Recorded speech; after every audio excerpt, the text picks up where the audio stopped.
இனிய நாமத்தில் உங்களுக்கு என் அன்பின் வாழ்த்துக்கள். கிருபையா இந்த நாளை காண செய்த தேவனுக்கு ஸ்தோத்திரம் உண்டாவதாக. தானியேலின் புஸ்தகம் 11வது அதிகாரம் 1வது வசனம். மேதியனாகிய தரியு அரசாண்ட 1ஆம் வருஷத்திலே நான் அவனை திடப்படுத்தவும் பலப்படுத்தவும் அவனுக்கு துணை நின்றேன். கர்த்தருடைய பரிசுத்த நாமம் மகிமைப்படுவதாக. நான் அவனை திடப்படுத்தவும் பலப்படுத்தவும் அவனுக்கு துணை நின்றேன் என்ற அருமையா இந்த வார்த்தை சொல்லப்பட்டிருக்கிறது. எந்த ஒரு திடனற்ற மனிதனையும் திடப்படுத்த தேவனால் கூடும்.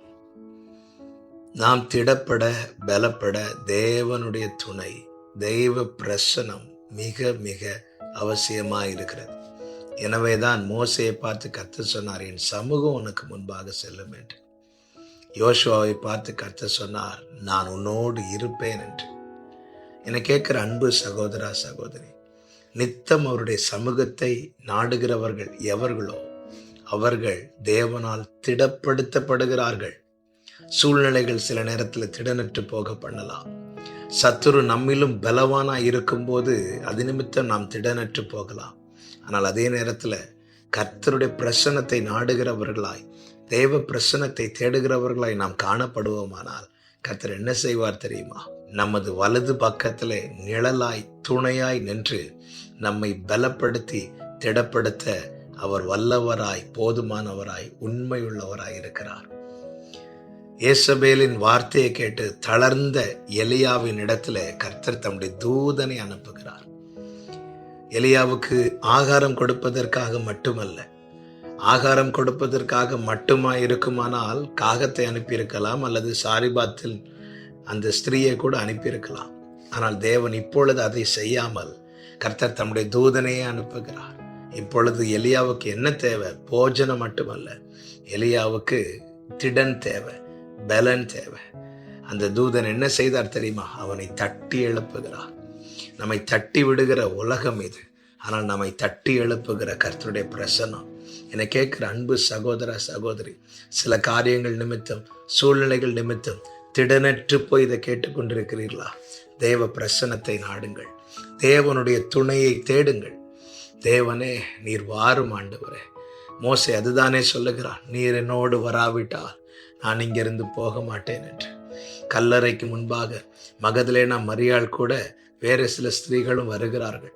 தூதர்கள் வந்து அவர் இங்கே இல்லை என்று சொன்னது, மற்றவர்கள் போய்விட்டார்கள். ஆனால் மகதலேனா மரியாள் நின்று அழுது கொண்டிருக்கிறாள். எதற்கு தெரியுமா? அவருடைய பிரசனம் வேணும், அவரை பார்க்கணும். இதுதான் அவருடைய ஏக்கம். அந்த இடத்துல கர்த்தர் அங்கே வந்தார் என்று வேதம் சொல்லுகிறது. வந்து அவளை பார்த்து பேசுகிறார். என கேட்கிற அன்பு சகோதரா சகோதரி, நம் கண்களிலிருந்து வருகிற கண்ணீர் அவருடைய பிரசன்னத்துக்காக இருக்கட்டும், அவருடைய துணைக்காக இருக்கட்டும். காரணம், அவரால் மட்டும்தான் ஆபத்தில் அனுகூலமான துணையாய் இருக்க முடியும். தெய்வ பிரசன்னம் தேவ பிள்ளைகளை பலப்படுத்தும். மீதியானியருக்கு பயந்து கோதுமையை சேர்த்து கொண்டிருந்த கிதியோன் இடத்துல கர்த்தர் வந்தார். கர்த்தர் வந்து அங்கே உட்கார்ந்திருந்தார் என்று வேதம் சொல்லுகிறது.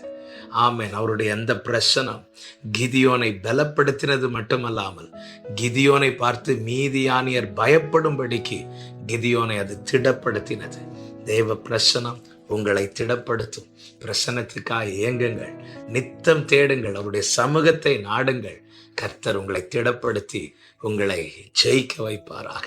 ஜெபிக்கலாமா? எங்கள் நல்ல தகப்பனை, இரக்கமுள்ள பிதாவே, உங்களுடைய பிரசன்னம் எங்கள் பலம். ஆண்டவரே, நாங்கள் நித்தம் உடைய சமூகத்தை நாட, உங்க துணையை தேட, ஆண்டவரே எங்களுக்கு அனுகிரகம் செய்யும். ஒவ்வொருவரையும் திடப்படுத்தி அருளும். இயேசுவின் நாமத்தில் பிதாவே, ஆமென்.